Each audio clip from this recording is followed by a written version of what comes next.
India news channel యాజమాన్యానికి సిబ్బందికి 9వ వార్షికోత్సవ శుభాకాంక్షలు. రెండు తెలుగు రాష్ట్రాల్లో గత 9 సంవత్సరాలుగా ఆదరిస్తున్న ప్రేక్షకులకు 9వ వార్షికోత్సవ స్ఫూర్తి India news channel celebrates its 9th anniversary.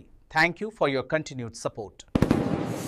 Mulugu జిల్లా వెంకటాపురం ఏజెన్సీలో మళ్లీ ఒకసారి గోదావరి పాయ భయానక రూపం చూపించింది. వ్యవసాయ పనుల కోసం వెళ్లిన కూలీలు తిరిగి వస్తుండగా వరద నీటిలో ప్రాణాలు బలితీయాల్సిన పరిస్థితులు ఎదురయ్యాయి. సాయంత్రం వరకు ఆగకుండా వర్షాలు కురవడంతో పాయ ఉధృతంగా పొంగిపొర్లింది. చివరికి జేసీబీ సహాయంతోనే కూలీలను సురక్షితంగా బయటకు తీసుకువచ్చారు.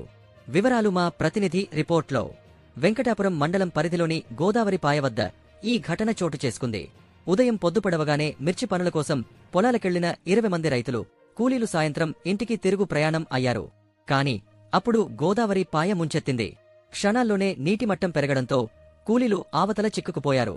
భయాందోళనలకు గురైన కూలీలు తిరిగా రాకపోతారేమోనన్న ఆందోళన స్థానికుల్లో నెలకొంది. పలు గంటలపాటు తీరాల వద్ద ఉద్రిక్త వాతావరణం నెలకొంది. చివరికి గ్రామస్తులు, స్థానిక అధికారులు జేసీబీ సాయంతో వారిని రక్షించే ప్రయత్నం చేశారు. ఒక్కొక్కరిని పట్టుకుని వాహనాల సాయంతో పాయను దాటించారు. పక్కనే ఉప్పొంగిన వాగు, పాయలో ఉధృతంగా పొంగిపొర్లుతున్న నీరు. అటువైపు భయంతో నిలబడి ఉన్న కూలీలు, ఇటువైపు ఆందోళనతో ఎదురుచూస్తున్న కుటుంబ సభ్యులు. ప్రతిక్షణం ఉత్కంఠభరితంగానే సాగింది రక్షణ చర్యలు. చివరికి ఒక్కొక్కరిని సురక్షితంగా అవతలికి దించారు. అందరూ సజీవంగా బయటపడటంతో ఊపిరి పీల్చుకున్నారు.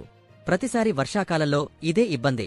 వాగులు, పాయలు పొంగిపొర్లితే మేము బయటకు వెళ్లలేం, పనికి వెళ్లినా తిరిగా రాకపోతామేమో అనిపిస్తుంది.